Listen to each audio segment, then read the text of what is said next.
Everybody wants to start a skincare brand. Everybody wants to be a skincare formulator. Everybody wants to get into the business of skincare.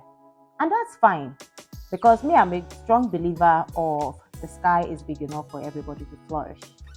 But wait, Auntie, before you start your skincare brand, there are some things that you need to know before you go into the business. Number one, you need to learn about the skincare industry and what products are already out there in the market. You need to figure out your target audience or your target customers. Who are the people that you want to have as customers?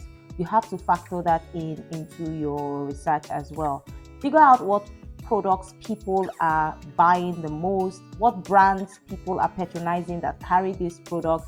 What are you going to do differently that will make other people buy from you? These are some of the things that you would think about when you are doing your research.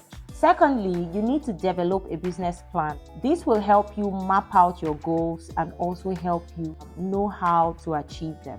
You also need to choose your products correctly. What are the products that you want to sell and who are you selling to? What are their immediate problems? What will set your product apart?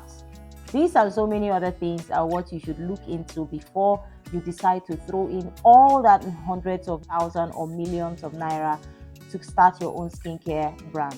After going through all of this, there are so many more, but these are some of the ones that are very important for you to look at before you start. And once you get all these things into place, you can then sit down and figure out how much you intend to put into your skincare business.